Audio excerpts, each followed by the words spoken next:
پھر ایک دن مجھے موقع مل گیا۔ میری ساس اور میرا شوہر بازار گئے تھے۔ میرا سسر اپنے کمرے میں اکیلا تھا۔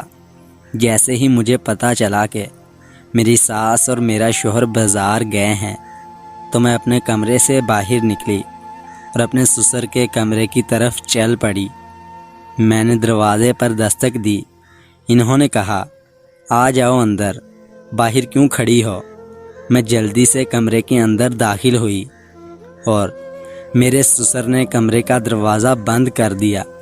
وہ کہنے لگے، بیٹھ جاؤ اور بتاؤ کیا بات ہے؟ آج تو بڑے دنوں بعد میرے کمرے میں آنا ہوا ہے تمہارا۔ پہلے تو میں کچھ نہ بولی، لیکن میں نے اس سے کہا کہ میں آپ سے بہت ضروری بات کرنے کے لیے آئی ہوں۔ میرا سسر بھی حیران ہو گئے کہ ایسی کون سی بات ہے جو یہ مجھ سے کرنے آئی ہے۔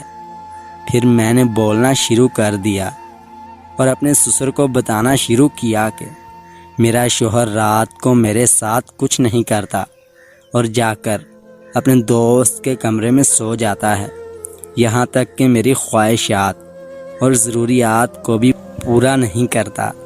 میرے شوہر کو میری کوئی پرواہ نہیں ہے۔ اس کا جب دل چاہتا ہے وہ مجھے اکیلا چھوڑ کر دوسرے کمرے میں جا کر سو جاتا ہے۔ یہ حق میرا ہے، اس کا نہیں۔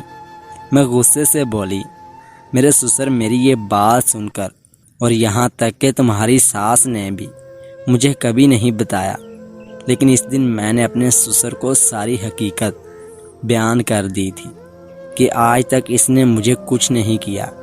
اگر میں اپنی خواہشات پوری کرنے کا کہتی بھی ہوں تو وہ میری بات نہیں سنتا اور یہاں تک کہ میری جائز ضروریات بھی پوری نہیں کر پاتا۔ یہ سنتے ہی میرے سسر نے مجھے اپنے سینے سے لگا لیا اور کہنے لگا، بیٹا تم پریشان نہ ہو، اس کا کوئی نہ کوئی حل نکال دیتا ہوں۔ میں نے اپنے سسر سے کہا، کیا آپ اس کا کیا حل نکالیں گے اور میں کتنے دن اور صبر کروں؟ مجھ سے اور زیادہ صبر نہیں ہوتا۔ پھر میں نے کہا کہ اگر اس قابل نہیں تو مجھے چھوڑ دے۔ میرا سسر مجھ سے کہنے لگے، دیکھو ایک حل ہے میرے پاس، میں تمہاری جائز خواہشات پوری کر سکتا ہوں۔ برسوں سے اس کام کی خواہش کے لیے بیٹھی تھی۔